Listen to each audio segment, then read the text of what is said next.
열은 결국 우리 몸에 들어온 균이나 바이러스 이런 나쁜 것들 때문에 난다는 거.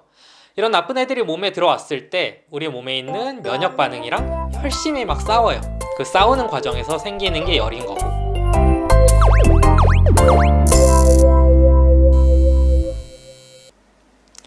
안녕하세요. 말랑닥터 김영진입니다.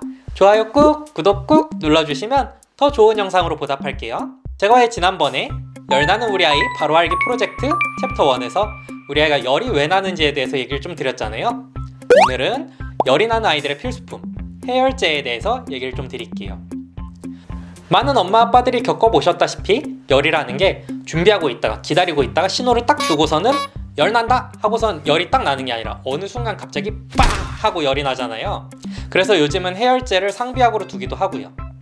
아이가 열이 막 나기 시작하면은 무섭죠. 걱정되죠. 맞아요. 당연해요. 그거는. 근데 이게 너무 무섭다 보니까는 아이의 열을 떨어뜨리려고 노력하는 게 아니라 아이의 체온을 정상 수준으로 낮추려고 하는 엄마 아빠들이 많이 있어요.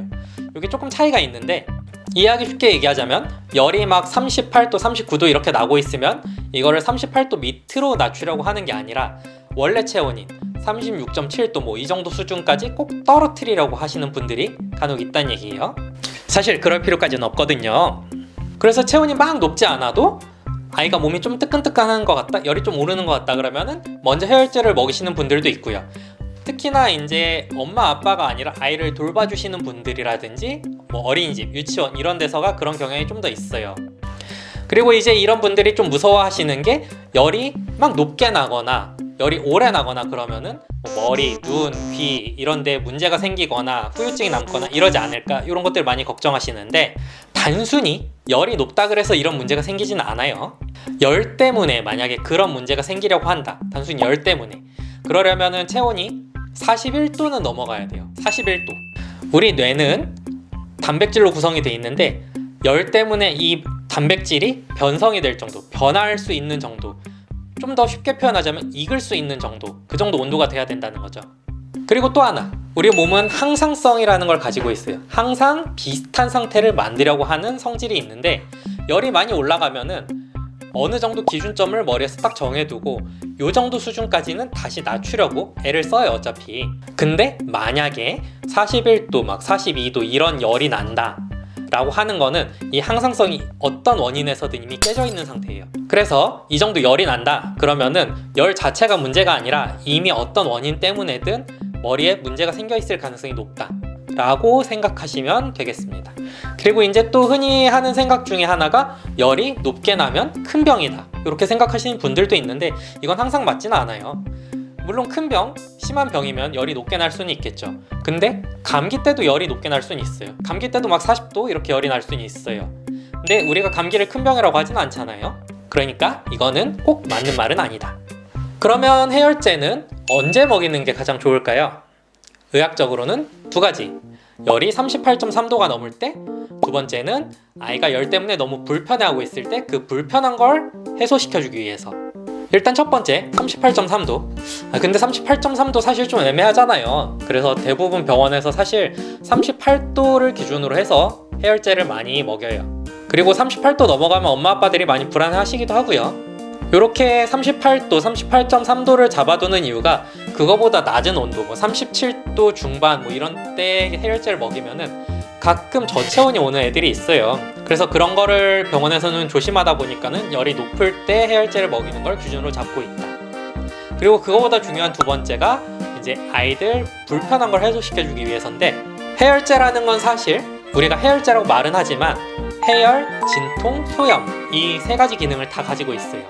그러니까 열이 나면은 열을 떨어뜨리기 위한 목적도 있지만 열 때문이든 다른 이제 증상 때문이든 뭐 추워서든 몸이 불편하고 막 아프다 이런 몸살 기운이 있다 이런 걸 가라앉혀주는 목적도 같이 있거든요. 그리고 그런 걸 없애줘야 편하다라고 느끼는 거죠. 그리고 편해야 푹 쉴 수 있고 그래야 병도 빨리 낫고요. 그래서 특히나 밤에 자고 있는 아이들 이런 애들 열이 있다 그래서 막 새근새근 잘 자고 있는 애들을 일부러 깨워서 해열제를 먹인다. 이거는 사실 권하지는 않아요. 애가 새근새근 잘 자고 있다. 이거는 나는 지금 편하거든요. 열은 있지만 난 너무 편해. 잠자는 게 너무 좋아, 잘 자고 있어. 근데 이런 애들 억지로 깨워서 막 해열제 먹이고 그러면은 괜히 잘 자고 있는데 막 괜히 더 불편해져요 막. 그러니까 차라리 그냥 잘 자게 냅두는 편이 나아요. 근데 사실 의사쌤들 중에서도 아이가 잘 때 열이 나면 깨워서 해열제 먹이라고 하시는 분들도 실제로 있어요. 이게 틀렸다라고 하기는 좀 그런데 대세는 한 열의 8은 아이 그냥 자게 냅두라고 하니까요. 저도 뭐 다른 의견 없이 그냥 대세를 따르는 걸로 하고 있습니다. 그러면 열이 나도 그냥 두느냐, 걱정되는데 그냥 두느냐. 네, 일단 그냥 재우시면 돼요. 앞에서 얘기한 것처럼 얘네들은 지금 편해요. 그냥 잘 자고 있어요. 좀 큰 애들은 불편하면은 자기가 깰 거고, 깨서 나 아파 이러고 막 고칠 거고, 100일 지난 애들 중에 좀 작은 애들 같은 경우에는 좀 보채고 울고 이런 증상들이 같이 나타날 거예요. 근데 만약에 아이가 열이 막 40도가 넘어가면서 막 이런 식으로 좀 기운 없는 것 같이 앓는 소리를 낸다든지, 몸이 막 뽀송뽀송하게 죄다 건조해져가지고 뜨끈뜨끈하다든지, 이런 경우에는 깨워서 해열제를 먹이시는 편이 좋고, 그리고 그런 경우 사실 열 자체가 문제가 아니라 다른 게 겹쳐 있을 수 있는 가능성이 있다 보니까는 응급실이나 가까운 병원으로 데려가시는 게 좋습니다. 정리하자면 해열제는 체온이 38도를 넘어가면 그때 먹이세요. 그리고 아이들이 감기나 이런 거 몸살 때문에 춥고 막 떨고 보채고 아파하고 막 잘 안 먹고 힘들어한다, 그럴 때 먹이시고요. 해열제는 열을 떨어뜨리기 위한 목적도 있지만 아이를 편안하게 해주려는 목적이 더 크다는 거. 그러니까 막 잘 자고 있는 애들, 막 새근새근 너무 잘 자고 있는 애들을 열 때문에 일부러 해열제를 먹이기 위한 목적으로 깨워서 해열제를 먹이실 필요까지는 없겠어요.